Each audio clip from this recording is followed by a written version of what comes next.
Good morning.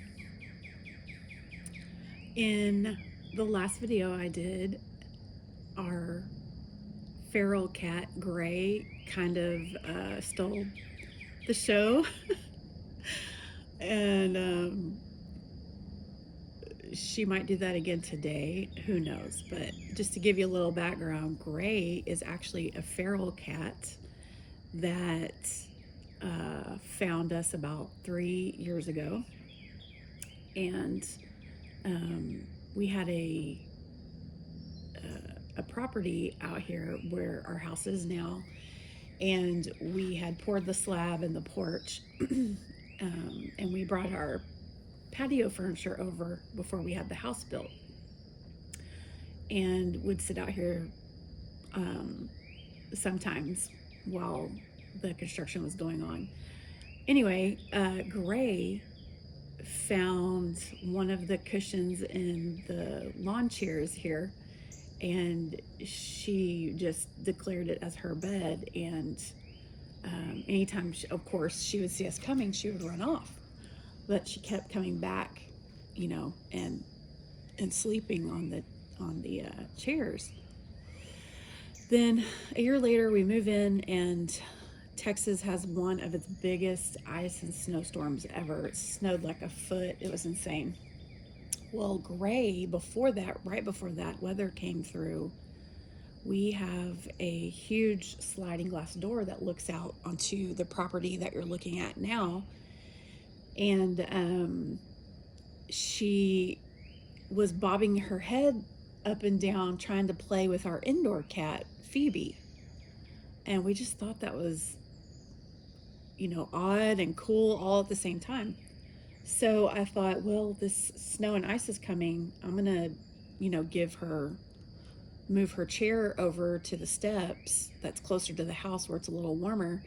And I got a cardboard box and I put towels inside of it. Well, she went right in it, and she stayed there the whole snowstorm. And she wouldn't come in, of course. And if we ever opened the door, she would run out. So we just didn't go out the door. We'd go out the back door. And she stayed there the whole time. Well, ever since then, she has remained, and she has basically, if you know cats at all, she's allowed us to coexist with her. And I really don't know if the cat is a boy or a girl. It took about 6 months before she would let me pet her, and then probably a year before she'd let me pick her up. And she'll let me pick her up, but she won't let me look to see if it's a boy or a girl. So I just decided to go with a gender neutral name, and we'll call her Gray. Anyway, she's very sweet, and now she's super affectionate, and she's still very feral. You'll see her running throughout the yard every once in a while. And we've tried to have her come in, and you can just tell all she wants to do is go back out. It is not for her. So we've just adopted her as our barn cat of sorts, and she keeps the snakes away. And unfortunately, every once in a while, she brings a bird up to the porch. She's so proud of herself. She's actually caught a hummingbird, which is unbelievable, and lots of other little rodents and whatnot. So she this is definitely her domain, and we just think she's awesome and cool. So anyway, I say all that because sometimes we just really need to be flexible with what nature is presenting to us, and sometimes that's in a form of a cat who's going, hey, put down what you're doing, pet me for a while. It's like blood pressure medication, petting a purring cat. It's very cool. I can be feeling really anxious and come out here just enjoying my coffee with you guys, and all the negative emotions I'm feeling just kind of melt away. And that is the point, actually, of these videos is, your mindfulness on what are you feeling right now? What are the negative things that are circling around in your brain? And if you want to write them down, you can. Um, if you've got a big long to-do list and you don't want to think of it the whole time while we're painting today, write that down. I encourage people to do that as well. And if you think of something while you're painting, then just have a little to-do list to the side of where you're painting, and just jot it down as you think of it. That way it can be out of your brain. And the cool thing about playing is you'll notice that everything that was negative just starts to fade more into the background. And that's what you want. That's hitting those oxytocin and dopamine receptors in your brain. And it's really good medicine for your soul. So, supply wise, I mean, I just have two brushes here. This is a size 8 and a size 5. You can have any size brushes you want. Remember, this is your play. I have a little micron pen here. I have my watercolors. Any watercolors will do. I have a variety of colors to do that. And then, of course, some water. And then I have some sketchbooks here. These are just cheap sketchbooks from Hobby Lobby. And I get them at 40% off, so they're even cheaper than that. So, again, this is for play. This is not for like your professional work or, a masterpiece of any sort. It's just something to go back through and reflect on. And it's just a daily practice of practicing putting paint on paper, practicing brush strokes, doing art drills, essentially, that sort of thing. But just being mindful of how you're feeling, remembering to breathe, and actually letting your mind wander, which is why I don't want to constantly talk through a whole video, because you just need that time to let your mind wander. If you're just watching this video and you're not painting along, you will note that it is harder for your mind to wander while you're not actively engaged in the practice of painting or writing or whatever it is your art form is. So that's why having that one activity where you're keeping your brain busy here allows your mind to wander in different areas of your brain rather than focusing on the negative and on your things you have to get done today, whatnot. So this is just a moment of slowness, a few moments of stillness. Take sips of your coffee as you play. And today I just want to focus on being grateful. So today just think about the things that you're grateful for. Today I'm grateful for calm. I'm grateful for this outlet to be able to do something like this. And I'm grateful for this beautiful weather that we're having here in East Texas today. It's actually kind of cool. So I'm having to wear a sweater, which is very unusual. Anyway, I'm going to finish some of the things that I had started in the last video with what I was playing, and then I'm going to start a new page and play on it today. And again, I'm just painting things that I see in front of me, and sometimes they're abstract, sometimes they're not, and it's really just up to you how you want to do this. But I hope you enjoy the sounds of nature and the occasional animal and the breeze and the wind chimes. And I'm grateful for you guys today, and I hope you have a great day.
All right, you guys, that's it for today. Take the time to text or say something encouraging to someone who needs it. Have a great day.